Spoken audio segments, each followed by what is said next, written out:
Assalamualaikum warahmatullahi wabarakatuh. Innal hamdalillah nahmaduhu wa nasta'inuhu wa nastaghfiruh wa na'udzu billahi min shururi anfusina wa min sayyiati a'malina. Man yahdihillahu fala mudhillalah wa man yudlilhu fala hadiyalah. Wa asyhadu an la ilaha illallah wahdahu la syarika lah wa asyhadu anna Muhammadan abduhu wa rasuluh. Amma ba'd. Kaum muslimin, para jamaah yang dirahmati oleh Allah Subhanahu wa taala, kita lanjutkan pembahasan kita di pagi hari ini, membahas kitab Asy-Syarhul Mumti' Al-Zadil Mustaqni karya Syekh Muhammad bin Shalih Al-Utsaimin rahimahullahu taala. Dan pembahasan kita masih seputar syarat sah jual beli, khususnya yang berkaitan dengan objek transaksi. Dijelaskan dalam matannya, wa an yakuna maqduran ala taslimihi, bahwasanya objek dari transaksi jual beli harus mampu untuk diserah terimakan. Yang dimaksud dengan objek di sini ya harganya, uangnya, dan juga barang yang dibeli. Kedua-duanya harus mampu untuk diserah terimakan. Berarti kalau tidak mungkin diserah terimakan, maka tidak sah jual beli tersebut. Dalilnya adalah firman Allah Subhanahu wa taala dalam surat Al-Maidah ayat yang ke-90, ya ayyuhalladzina amanu innamal khamru wal maisiru wal ansabu wal azlamu rijsun min amali syaitan fajtanibuhu. Wahai orang-orang yang beriman, sesungguhnya khamr, judi, dan juga berhala, mengundi nasib dengan anak panah, rijsun, ada perbuatan yang buruk, min amali syaitan, dari amalan syaitan, fajtanibuhu, maka jauhilah. Dan di antara bentuk transaksi jual beli yang tidak mungkin untuk diserah terimakan adalah al-maisir, yaitu judi. Artinya belum pasti nanti bisa diserah terimakan atau tidak. Dan kenapa di sini disebutkan tidak diperbolehkan? Karena barang yang tidak bisa diserah terimakan atau memungkinkan tidak bisa diserahkan, atau kemungkinannya itu kecil, bahwasanya anna bai'a ma la yaqdir ala taslimi sayakunu bi aqal min thamanihi al-haqiqi. Biasanya barang yang diperjualbelikan yang tidak memungkinkan untuk diserah terimakan, itu biasanya harganya itu lebih murah daripada harga aslinya. Ini karena memang susah untuk diserah terimakan. Ya, apapun itu biasanya barang yang ada hadiahnya, itu pun juga mungkin kan bisa diterima atau tidak, karena ada unsur horornya juga. Atau ketika barangnya itu hilang, orang punya mobil kemudian kok dulu hilang, tapi ada kemungkinan masih ada di Surabaya.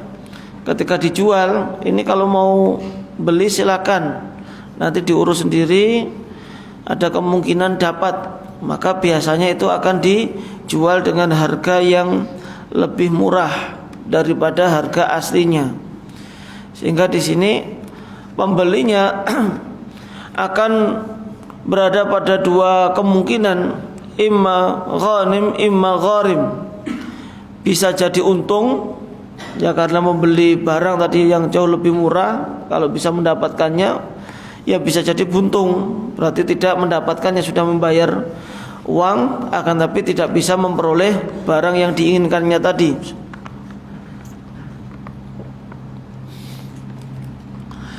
Dan juga hadis yang lainnya tentang larangan jual beli gharar, karena tidak bisa atau susah untuk mendapatkannya tadi.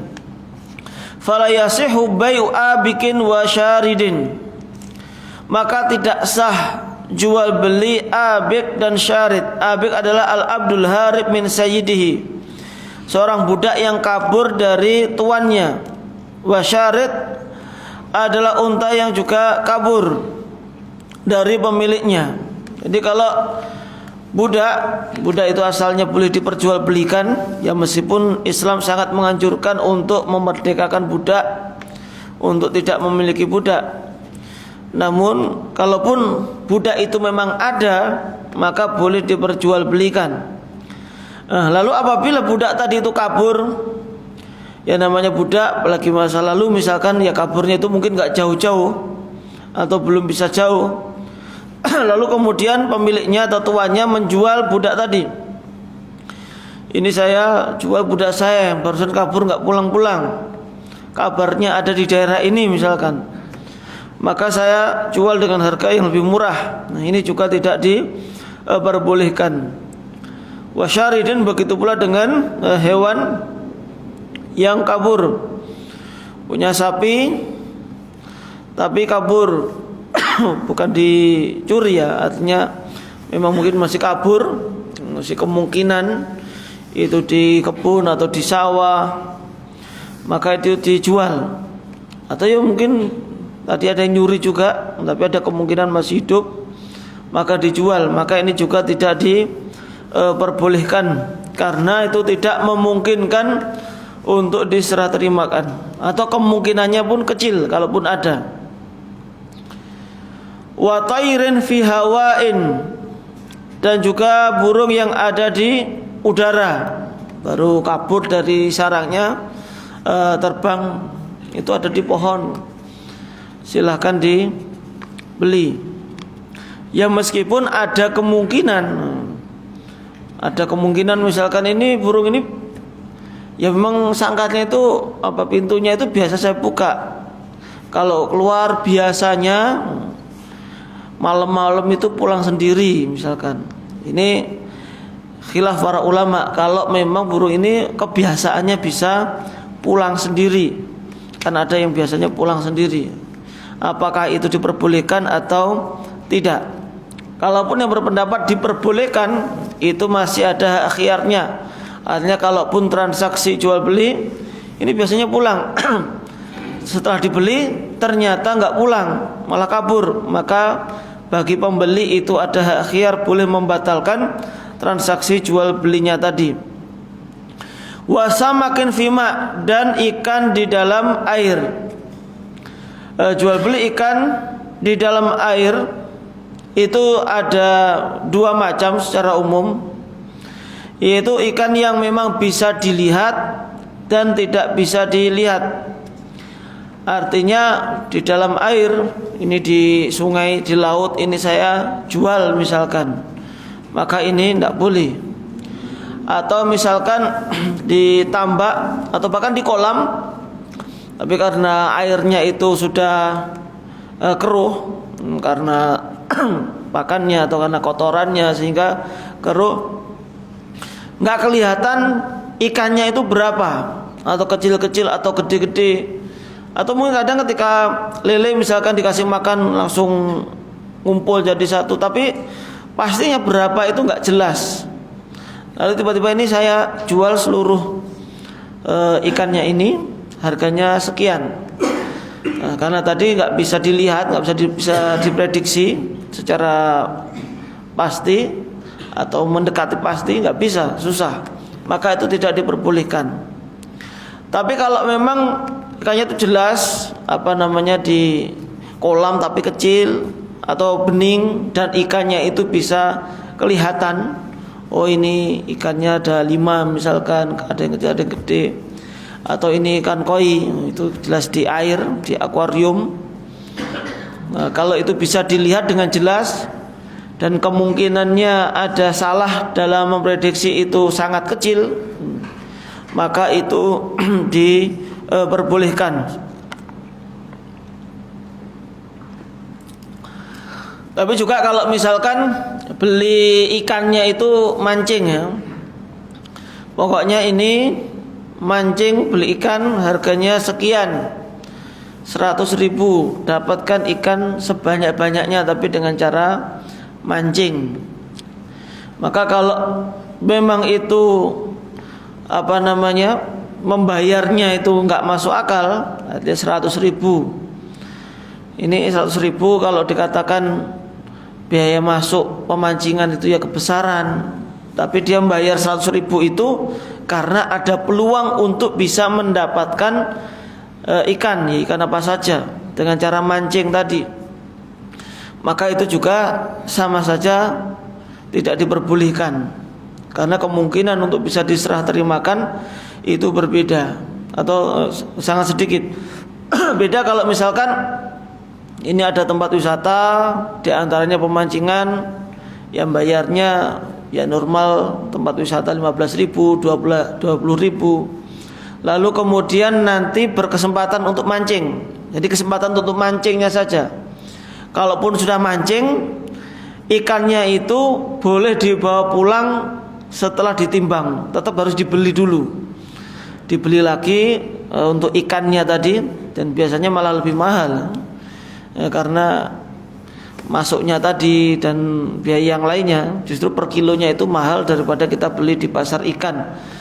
Ini tidak masalah. Justru kalau belinya itu ditimbang terlebih dahulu, meskipun itu hasil pancingan kita sendiri, maka itu tidak masalah. Tapi kalau untuk mancingnya saja itu membayar dengan uang yang lebih mahal tadi, atau bahkan itu untuk lomba misalkan, nanti bareng-bareng lomba untuk mancing biayanya sekian. Ya terlepas itu nanti sebelumnya itu dikasih makan yang banyak terlebih dahulu oleh panitia atau yang punya wisata. Tapi karena tadi membayar sekian 100.000 terlebih dahulu, maka itu juga tidak diperbolehkan, karena itu nanti ya kenanya sama dengan ya perjudian juga atau taruhan juga. Wala maksubin min ghairi ghasibihi au qadirin ala akhdhihi. Dan juga tidak sah menjual barang yang dighasab. Ghasab itu adalah ma ukhidha min malikihi qahran, sesuatu yang diambil dari pemiliknya dengan cara paksa. La yasihu bai'u maghzubin minal malik. Maka tidak sah menjual barang yang dicuri atau diambil dari pemiliknya. Jadi bedanya barang yang dicuri dengan yang dari yang ghasab. Kalau curi itu diambil dari pemiliknya tanpa diketahui oleh pemiliknya. Jadi orang nyimpan barang di lemarinya, maka diambil diam-diam, itu namanya nyuri. Atau orang parkir motornya di garasinya di malam hari kemudian diambil oleh orang lain, itu namanya nyuri. Itu juga nggak boleh juga ya kita membeli barang curian tadi. Tapi kalau menggunakan kata ghasab, itu kadang ngambil barang milik orang lain ya terang-terangan dengan paksa, dengan memalsukan sertifikat misalkan, atau ya ini di hadapan pemiliknya, ini diaku sebagai miliknya misalkan, dengan bukti-bukti palsu yang lainnya, maka itu namanya ghasab. Maka juga tidak diperbolehkan jual beli barang yang dighasab tadi, min ghairi ghasibihi, bukan dari yang mengghasabnya. Karena terkadang diperbolehkan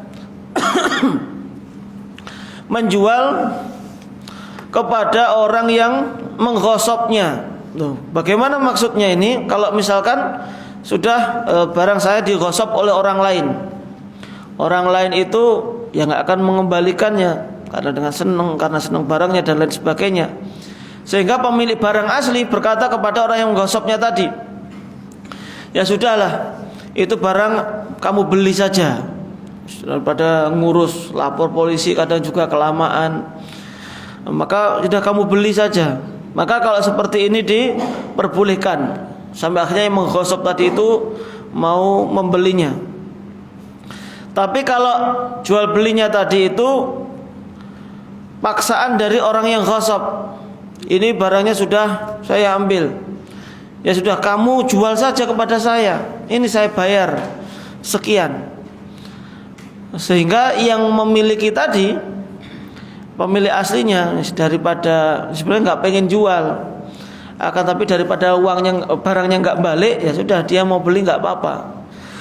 Berarti ini dia sendiri juga melawan jual beli dengan terpaksa, yaitu yang punya pemilik barang aslinya terpaksa menjualnya.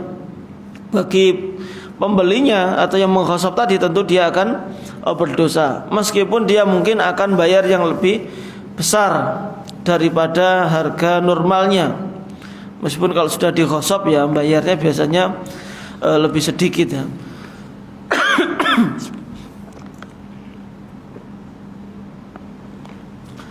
Lalu kemudian wa an yakuna ma'luman bi ru'yatin aw sifatin. Syarat berikutnya, yaitu syarat yang keenam dari jual beli ini, an yakuna ma'luman, barangnya tersebut bisa diketahui secara spesifik, baik itu dengan melihat atau dengan menjelaskan sifatnya. Karena kalau tidak bisa dilihat atau tidak bisa dijelaskan sifatnya, masuk ke dalamnya jual beli gharar, dan ini akan memicu terjadinya perselisihan.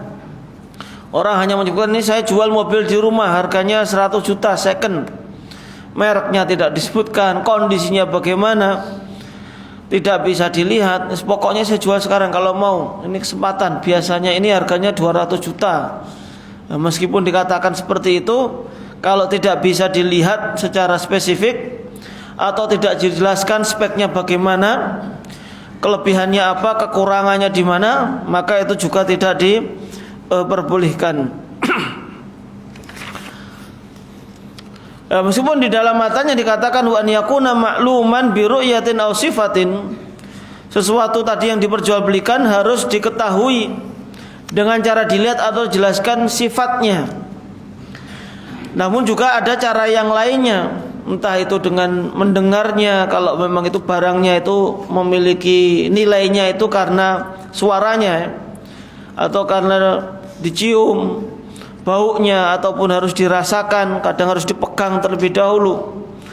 Itu tergantung dengan bentuk dari barang tersebut.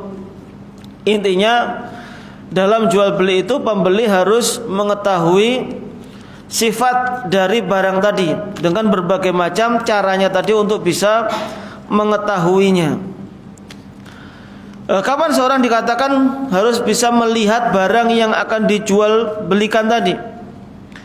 Maka dikatakan di sini takunu hinal aqdi, bisa jadi ketika terjadinya akad sedang berlangsung atau sebelumnya. Ini juga memungkinkan, bisa juga ngelihatnya sekarang, dilihat ternyata transaksi jual belinya besok, pas ngelihat ini belum tertarik, kemudian besoknya kemarin barang yang kamu perlihatkan itu masih dijual atau tidak, ini saya mau beli. Selama asalnya barang seperti ini tidak berubah sifatnya, tidak berubah bentuknya, tidak mengurangi nilainya, maka itu tidak masalah, artinya diperbolehkan, meskipun tadi melihatnya itu beberapa hari sebelumnya. Wa qauluhu aw sifatin, dan juga yang dimaksud dengan sifat di sini bisa diketahui atau terbagi menjadi dua, an yakuna muayyanan, an yakuna fi dhimmah. Bisa jadi sifatnya itu bisa diketahui karena bisa dilihat tadi barangnya sudah ada. Atau yang kedua bisa jadi dalam tanggungan. Saya menjual barang mobil, speknya seperti ini, mereknya seperti ini, ada aibnya seperti ini, kilometernya sekian, mesinnya seperti ini, dan lain sebagainya. Tapi disebutkan secara rinci, secara umum ini yang mempengaruhi harga mobil misalkan, maka ini berarti masih fi dhimmah juga. Maka di sini tidak muayyanah, Selama sifat-sifat yang dijelaskan tadi itu sama persis dengan barangnya, maka itu tidak masalah. Ini sebagaimana dalam hadis dari Abdullah bin Abbas radhiyallahu anhuma, beliau mengatakan qadiman Nabi sallallahu alaihi wasallam al-Madinah wa hum yuslifuna fi thimari as-sanata wa sanatain. Ketika Nabi sallallahu alaihi wasallam datang ke kota Madinah, wa hum yuslifuna fi thimar, mendapati penduduk kota Madinah itu transaksi jual beli dengan cara salaf atau dengan cara salam. 1 tahun atau 2 tahun. Biasanya pesan kurma dalam jangka waktu 1 tahun atau 2 tahun. Misalkan kurma ajwa dengan banyaknya sekian sok misalkan, itu diserah terimakan dalam 1 atau 2 tahun ke depan dengan dibayar tunai di depan. Padahal bentuk transaksi ini di Mekah tidak ada pada waktu itu. Ini adanya hanya di Madinah. Sehingga ini adalah jual beli yang baru yang didapati oleh Nabi SAW. Ya, karena dalam akad nikah, akad jual beli itu Rasulullah itu tidak menciptakan atau membuat sendiri ya. Akad jual beli. Beda dengan ibadah ya. Kalau ibadah maka Rasulullah SAW itu yang menyontohkan. Rasulullah yang membuat tata cara dalam beribadah, ya tentu wahyu dari Allah Subhanahu wa taala. Adapun masalah akad jual beli, maka Rasulullah itu tidak membuatnya yang baru. Namun itu apa yang terjadi di masyarakat, maka yang terjadi itu ada yang diperbolehkan, ada yang tidak diperbolehkan. Ya karena bagaimanapun juga manusia sudah membutuhkan transaksi jual beli sejak ada Nabi ataupun belum ada atau setelahnya. Itu sudah fitrah manusia membutuhkan bentuk transaksi jual beli, sehingga tinggal mencocokkan saja dengan syariat. Nah, di sini ketika Nabi menjumpai penduduk kota Madinah itu melakukan transaksi jual beli dengan cara salam yang sebelumnya tidak diketahui, maka Rasulullah SAW memberikan ketentuan agar jual beli salam itu diperbolehkan. Man aslafa fi syai'in falyuslif fi kailin ma'lumin wa waslin ma'lumin ila ajalin ma'lumin. Barang siapa yang melakukan transaksi jual beli dengan cara salaf atau salam, istilah awalnya itu lebih banyak istilahnya itu salaf, namun untuk sekarang penggunanya lebih banyak salam, tapi maknanya sama. Barang siapa yang melakukan transaksi jual beli dengan cara salam, maka hendaklah dia melakukannya pada kailin maklumin, pada takaran yang diketahui, wa wasnin maklumin, dan juga pada wazan berat yang diketahui, ila ajalin maklumin, pada waktu yang sudah ditentukan. Nah, sehingga di sini diberikan ketentuan oleh Nabi SAW bahwa semuanya harus jelas. Speknya harus jelas, beratnya harus jelas. Kalau memang itu biasanya diperjualbelikan dengan cara ditimbang atau takaran. Kalau memang itu ditakar dengan volume, itu semuanya harus jelas. Fal ilmu bil muslam fihi huna bil wasfi. Maka untuk mengetahui barang yang dipesan tadi, yang dibeli dengan cara salaf tadi, itu diketahui barangnya dengan sifatnya, tidak dilihat. Ya gimana ngelihat ini pesanannya untuk 1 tahun yang akan datang. Berarti cukup dengan sifatnya seperti itu. Nah, sehingga di situ syaratnya tadi harus bisa disifati. Barang yang akan diperjualbelikan dengan cara salaf. Fa in ishtara ma lam yarahu aw ra'ahu wa jahilahu. Namun apabila seseorang membeli barang yang belum dilihatnya atau dulu pernah melihat tapi sekarang lupa atau belum jelas, aw sifalahu bima la yakfi salaman lam yasih, atau barang tersebut disifati akan tetapi sifatnya itu belum mencukupi, ketika menyebutkan speknya itu belum mencukupi dalam transaksi salam, lam yasih, maka jual beli tersebut tidak sah. Maksudnya adalah barang siapa yang membeli barang yang belum dilihatnya. Ya tadi misalkan saya jual barang HP di rumah, saya jual 2 juta karena saya butuh. Dulu saya kulaannya itu atau belinya yang pertama itu 3 juta.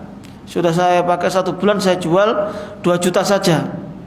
Ini pembeli berarti belum melihat dan tidak bisa melihat. Aw ra'ahu wa jailahu, atau pernah melihat tapi tidak mengetahui. Artinya seorang kemana-mana sudah bawa HP ini dan temennya kadang juga lihat, sehingga suatu ketika besoknya saya jual HP yang kemarin itu loh, kamu pernah lihat? Ya saya pernah lihat, tapi itu mereknya apa, speknya seperti apa kan nggak jelas. Atau pokoknya Samsung apa gitu. Ini pernah melihat, tapi kemudian wajahilahu, kemudian dia masih remang-remang lagi speknya yang jelasnya itu seperti apa, maka ini juga tidak sah. Awusifalahu bima la yakfi, atau disifatkan tapi dengan sifat yang tidak mencukupi, itu bisa dikatakan sebagai jual beli salam. Nanti juga akan ada pembahasan tentang salam sendiri. Jadi patokan barang itu bisa dikatakan sifatnya itu sudah sempurna itu apabila itu sah, sifat itu disebutkan ketika jual beli salam. Karena jual beli salam kan tadi harus disebutkan sifat-sifatnya secara mendetail. Jadi kalau HP, kapan sifatnya itu bisa dikatakan mencukupi? Ya ini berbeda juga antara HP yang baru dengan HP yang lama atau yang second. Kalau HP yang baru, biasanya kalau disebutkan saja mereknya saja dengan tipenya itu sudah cukup. Karena kita bisa googling, bisa cari di YouTube juga bagaimana reviewnya misalkan. Ini secara umum masih bisa kalau disebutkan merek sama tipenya. Itu kalau HP baru. Tapi kalau HP second, maka ya harus dijelaskan. Tidak hanya dengan merek dan juga tipenya, harus dijelaskan ini pernah jatuh apa tidak, pernah servis apa tidak, sudah lambat atau belum dalam penggunaannya. Maka ini harus benar-benar harus dijelaskan. Wakila, dan dikatakan innahu yasihu an yabi'a ma lam yarahu wa lam yusaf lahu. Dikatakan ada yang mengatakan diperbolehkan atau sah jual beli itu suatu yang belum dilihat atau belum disifati. Wal mushtari al khiyar idza ra'ahu. Hanya saja pembeli itu memiliki hak khiyar apabila melihatnya. Jadi ada pendapat yang mengatakan saya jual HP harganya 2 juta. Yang second tadi, yang second hanya 2, mereknya ini, tipenya ini. Tapi belum melihat, belum ngecek. Yang penting akadnya di awal terlebih dahulu. Tapi nanti kalau sudah ketemu barangnya atau barang yang sudah diserah terimakan, itu pembeli masih memiliki hak khiyar nanti jadi beli atau tidak. Ini ada pendapat yang memperbolehkan. Meskipun fa'alal madhab, menurut madhab ini, yaitu maksudnya madhabnya Syekh, itu madhab Hambali, la yasih, itu tidak sah karena dia tidak melihatnya. Ya meskipun ini kalau tadi ada hak khiyar, maka insya Allah tidak masalah. Ini yang biasa dipraktekkan jual beli COD biasanya ya. Kalau jual beli online kadang itu masih ragu bagi pembeli, sifatnya mungkin belum jelas sampai dia itu benar-benar kalau pakai misalkan nanti dipegang atau sampai datang, sehingga biasanya penjual itu memberikan kesempatan bagi pembeli, ya sudah ini boleh COD, nanti kalau barangnya nggak sesuai kembali 100% misalkan. Sehingga di situ jual beli tersebut insya Allah sah. Ya meskipun akhirnya COD banyak yang disalahgunakan ya, atau banyak yang nggak sengaja salah dalam prosesnya, sekedar mencet saja tiba-tiba beli COD misalkan ya. Ya, karena di aplikasi ya, bayarnya nanti saking gampangnya proses jual beli hanya sekedar melihat tiba-tiba terproses sendiri. Atau kadang anaknya megang HP bapaknya, ternyata cuma milih-milih barang sampai akhirnya apa? Di check out dengan cara COD. Padahal bapaknya nggak merasa beli, akhirnya barang datang, ya gimana lagi akhirnya. Pada dasarnya ya nggak harus membeli kalau seperti itu. Dan penjual ya seharusnya kadang tahu apa ada satu barang tapi kekliknya itu berkali-kali COD, sehingga dikirim semuanya. Ya, penjual kalau seperti ini seharusnya tahu kalau ini kan pembelian yang mencurigakan. Artinya nggak mungkin orang cuma beli barang banyak tapi ngekliknya, check outnya itu berkali-kali, nggak langsung sekali beli 5 gitu enggak, tapi satu check out. Itu pasti suatu yang mencurigakan. Seharusnya penjual juga tidak melayani seperti itu, atau tanya dulu ngechat pembelinya apakah benar ini beli. Seharusnya juga seperti itu. Ya kadang ya nggak mau tahu tadi, langsung dikirim aja. Ya pembeli akhirnya saya nggak beli kok, nggak pesen kok. Ya meskipun di aplikasinya kadang ada ya, ternyata anaknya misalkan, itu kan berpotensi menimbulkan perselisihan antara pembeli dengan bukan penjualnya, dengan kurir biasanya. Jadi korbannya tambah kurirnya. Wala yubau hamlun fi batnin wa labanun fi dhar'in munfaridain. Dan tidak sah juga jual beli janin yang masih ada di perut. Begitu pula dengan susu yang masih ada dalam tubuh hewan tersebut, munfaridain, kalau dijual secara terpisah. Artinya dijual terpisah, ini ada hewan lagi bunting, lagi hamil, ini saya beli janinnya saja dengan harga sekian, padahal tidak tahu nanti lahir dalam keadaan hidup atau dalam keadaan mati. Berarti itu juga tidak diperbolehkan. Tapi kalau yang dijual adalah induknya, kemudian harganya memang dinaikkan, sedangkan janinnya tadi ada kemungkinan hidup dan ada kemungkinan mati, tapi itu hanya sebagai pengikut saja, maka itu tidak masalah. Atau misalkan susu yang ada dalam sapi tadi, ini biasanya sapi ini saya peras setiap pekan itu menghasilkan 10 liter air misalkan, maka ini saya jual untuk perasan berikutnya, harganya sekian, padahal belum diperas, masih ada dalam tubuh sapinya tadi. Nah, kalau yang dijual itu hanya susunya saja, maka itu tidak diperbolehkan, padahal belum diperas. Tapi kalau yang dijual adalah sapinya, yang ini ada kemungkinan mengeluarkan susu, maka itu tidak masalah, karena yang dijual adalah sapinya. Dan Rasulullah sallallahu alaihi wasallam Nabi sallallahu alaihi wasallam naha an syira'i ma fi butunil an'am hatta tada'. Nabi sallallahu alaihi wasallam melarang membeli apa yang ada di dalam perut binatang ternak sampai dilahirkan.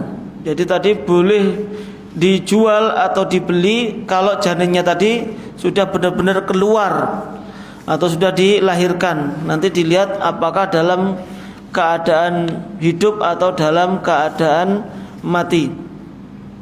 Wala miskun fi fa'ratihi, dan juga tidak boleh menjual minyak wangi yang masih ada di dalam botolnya. Ini juga bisa dilihat kasusnya. Ini pun Syekh Muhammad bin Shalih Al-Utsaimin dalam syarahnya ini tidak mengharamkan secara mutlak. Ya, kalau dulu ketika menjual minyak wangi, ya botolnya itu tertutup dan itu tidak boleh dicium baunya, maka itu tentu ada ghorornya, nggak jelas nanti baunya seperti apa, maka itu jelas tidak diperbolehkan. Tapi kalau misalkan yang dibeli atau dijual itu adalah minyak wangi di dalam botol, apalagi kalau sekarang dengan merek tertentu saja sudah mengetahui biasanya, atau kita bisa mencoba ada testernya, tapi yang kita beli nanti itu adalah yang segelan, maka itu juga tidak masalah selama testernya tadi itu sama persis dengan apa yang ada di dalam botol. Wala nawa fi tamrihi, dan juga tidak boleh menjual biji kurma yang masih di dalam kurma. Jadi yang dijual belikan itu bijinya, tapi kulitnya itu masih ada. Yang biasa kita makannya itu masih ada, tapi yang dijual belikan itu bijinya saja. Ini nanti bijinya saya beli, sudah kamu makan kurmanya. Ini berarti menjual barang yang nggak kelihatan. Ya kalau di Indonesia nggak ada ya seperti ini ya. Kalau di Arab ya ini kadang bijinya itu juga digunakan untuk makan unta. Itu masih memungkinkan diperjualbelikan. Tapi kalau memperjualbelikannya itu masih ada kulitnya yang bisa dimakan tadi, maka itu tidak diperbolehkan. Wa wusufin ala zahrin, dan juga suf atau bulu yang masih ada di atas punggung hewan tadi. Domba yang diambil sufnya kalau masih hidup maka tidak diperbolehkan menurut sahibul matan, yaitu Abu Nada.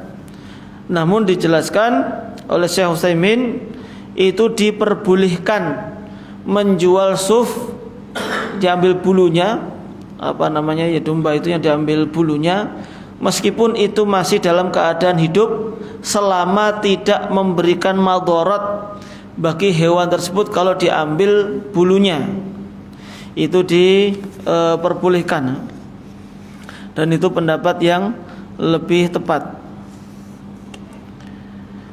Wa fijlun wa nahwuhu qabla qal'ihi, dan juga tidak sah menjual fijl, lobak ya, termasuk sayuran-sayuran masuk di dalamnya itu bawang atau tanaman sayur-sayuran yang berada di dalam tanah ya.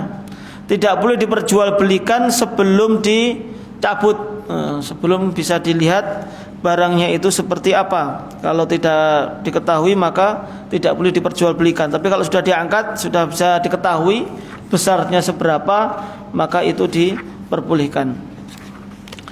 Para jamaah dirahmati oleh Allah Subhanahu wa taala, mungkin itu yang bisa kita sampaikan di kesempatan pagi hari ini. Kalau ada yang ingin ditanyakan, kita persilahkan. Nah,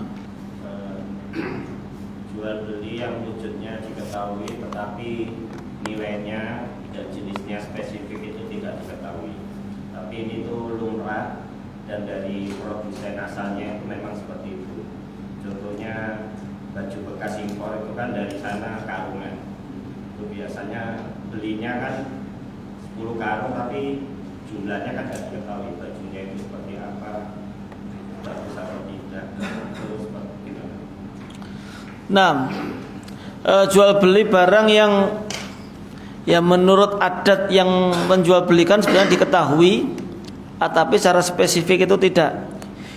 Ini sebenarnya tadi titik berhentinya itu berikutnya mau jual beli mulamasah, jual beli baju yang tidak sah, jual beli mulamasah. Mulamasah itu menjual baju yang tidak dilihat tapi dengan dipegang saja.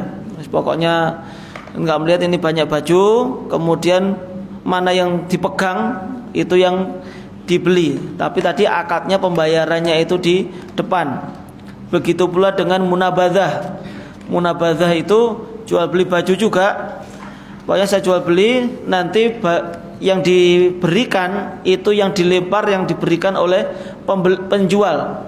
Tapi tadi pas yang dibeli itu belum spesifik yang mana. Itu ada nasnya dari Nabi SAW, yaitu naha an bai'il mulamasah wal munabadzah, yaitu berkaitan dengan pakaian tadi. Begitu pula dengan pakaian impor. Pakaian impor untuk yang penjualnya, artinya yang kulaannya, itu belinya itu pasti karungan. Dan karungan itu enggak jelas ini kualitasnya seperti apa, ada yang rusak apa tidak, jumlahnya berapa, itu tidak jelas. Dan itu gharannya memang sangat tinggi bagi yang beli karungan tadi. Beda kalau yang sudah pembelinya ya, pembeli akhirnya itu sudah tahu, ini biasanya kan sudah dicuci, sudah dilondre sehingga harganya sekian, itu baru diketahui. Tapi kalau yang tadi itu jelas ya, membeli barang dalam karung, ya memang dikarungi beneran ya. Menjual barang di karung sekian, namanya barang bekas pokoknya ditumpuki, itu horornya terlalu besar atau terlalu tinggi, jadi tidak boleh. Wallahu taala alam. Nah, ada lagi? Nah.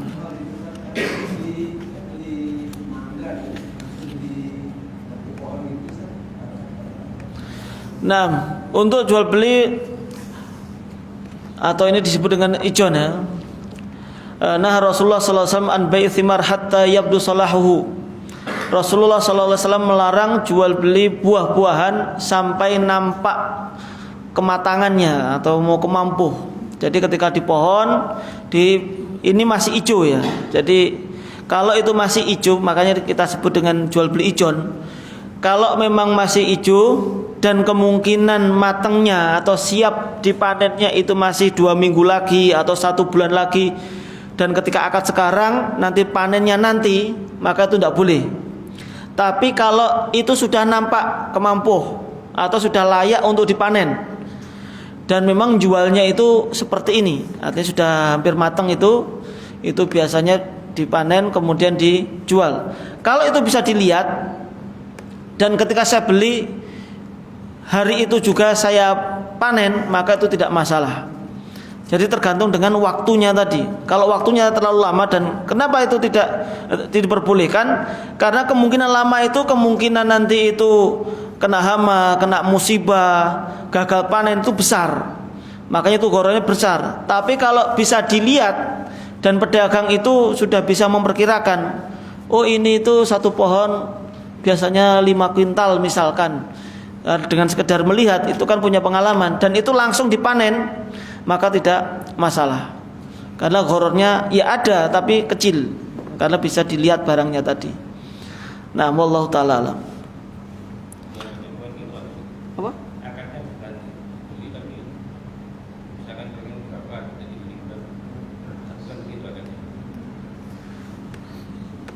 Kalau yang umumnya tidak. Kalau biasanya diperkirakan. Kalau umumnya yang terjadi di masyarakat itu diperkirakan. Taksiran, dan itu dibayar di depan. Biasanya kan seperti itu, supaya nggak dijual lagi kepada orang lain. Tapi kalau misalkan belum matang, tiba-tiba nanti akadnya sekarang belum akad ya, tapi janji ya kan.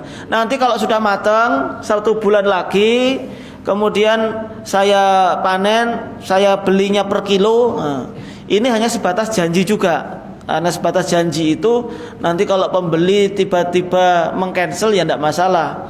Atau penjualnya itu tiba-tiba mengcancel karena keluarga besarnya mau datang, akhirnya dipanen sendiri nggak jadi dijual, ya itu juga nggak masalah. Karena tadi masih janji beli. Karena nanti akadnya kalau sudah dipanen. Nah, tapi jarang orang yang beli per kilo ketika masih ada di pohon. Biasanya diperkirakan tadi, tidak dikilukan. Nah, biasanya di desa saya banyak orang nyewa sawah karena 1 tahun 1 hektar 1 juta. Jadi begitu dikerjakan, kadang-kadang kan tidak mesti, karena banyak penyakit gagal. Dalam hal ini bolehkah dalam perjanjian itu disebutkan bahwa nanti kalau ada gagalnya bisa menjadi 2 tahun? Bisa menjadi 2 tahun ya, dengan harga yang sama? Dengan harga yang sama. Ya tidak boleh. Karena itu transaksinya akhirnya nggak jelas. Nggak jelas itu nanti 1 tahun atau 2 tahun kan nggak jelas. Lah kan setahun, akhirnya kan kalau gagal nanti tambah 1 tahun lagi menjadi dapat 2 tahun. Berarti kan itu tidak jelas. Artinya ada kemungkinan minta tambahannya itu tidak jelas. Artinya kan nggak jelasnya itu menjadikan 2 tahun itu karena nggak jelas nanti dalam setahun itu berhasil apa tidak. Maka harus dipastikan ini maunya setahun atau 2 tahun sejak awalnya, dan nggak boleh minta tambahan disyaratkan di depan tadi. Kecuali kalau misalkan gagal panen, saya perpanjang ya, perpanjang itu dengan harga yang baru lagi. Atau kalau misalkan ini saya minta lagi, tapi tidak diwajibkan di depan tadi. Artinya tidak diwajibkan, tidak ada dalam akad tadi harus nambah 1 tahun. Tapi karena kebaikan dari pemilik tanah, makanya gagal, sudah saya kasih bonus 1 tahun. Itu beda kalau dikasih bonus. Tapi kalau dari awal sudah mengatakan ini nanti kalau berhasil 1 tahun saja, kalau gagal 2 tahun, itu kan berarti tidak jelas nanti akadnya berapa lamanya tadi. Namun saya ada satu lagi. Kalau kita misalnya hanya bukan sewa, karena itu bagiannya itu menurut yang sah itu bagian untuk penggarap. Sebagai penggarap. Ya dia sebagai apa dulu? Jadi penggarap itu apakah ini kalau diakatkannya itu sebagai mudorobah, sebagai bagi hasil, misalkan dia penggarap itu hanya murni dia itu tenaga misalkan, sedangkan tanahnya, sawahnya dan juga modalnya, bibitnya, pupuknya dan lain sebagainya itu dari pemilik tanah, berarti dia dianggap sebagai pemodal misalkan. Lalu kemudian berarti tadi yang garap itu hanya sebagai tenaga saja. Nah, kalau sudah disepakati seperti itu, tinggal nanti bagi hasilnya berapa persen untuk penggarap, berapa persen untuk pemilik tanah atau pemodal tadi. Adapun persentasenya itu bebas, bisa jadi 40, 60, bisa jadi 50, 50, itu diperbolehkan. Tapi pakai pembagiannya itu pakai persentase. Tidak boleh juga pembagiannya misalkan pokoknya nanti saya harus dapat 10 juta misalkan. Pemilik tanah mengatakan demikian. Karena tadi bukan sewa ya, tapi suruh garap. Atau enggak boleh juga ini misalkan tanahnya segini. Nanti bagi hasilnya saya, hasil panen bagian sini ini punya saya, pemilik tanah, yang bagian sini itu milik yang garap. Dibagi seperti itu juga tidak diperbolehkan. Yang diperbolehkan tadi kalau memang sudah menghasilkan keuntungan, dari keuntungannya itulah nanti yang dibagi. Keuntungannya itu dihitung dari mana? Tadi modalnya berapa, pengairannya berapa, bibitnya berapa, pupuknya berapa. Kalau menggunakan orang lain juga untuk garapnya lagi, untuk pas bantu panennya atau untuk membantu nebar bibitnya, itu dibayarkan semuanya. Sudah keuntungannya tadi sudah diambilkan untuk itu semuanya. Sisanya keuntungan bersihnya itulah yang dibagi tadi antara penggarap dengan pemilik tanah. Kalau gagal ya nggak dapat apa-apa.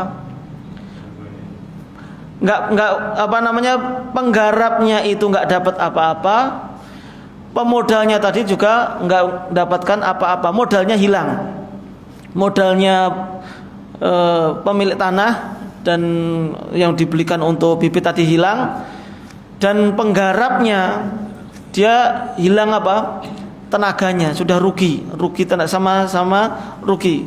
Nggak boleh misalkan yang penggarapnya ini bayar sekian karena tadi si pemodalnya sudah membayar untuk bibit dan sebagainya sekian puluh juta misalkan, tapi ternyata gagal sehingga penggarapnya itu tetap harus membayar. Itu tidak boleh, karena penggarap itu sudah modal tenaga tadi, sehingga tidak harus membayar ganti rugi.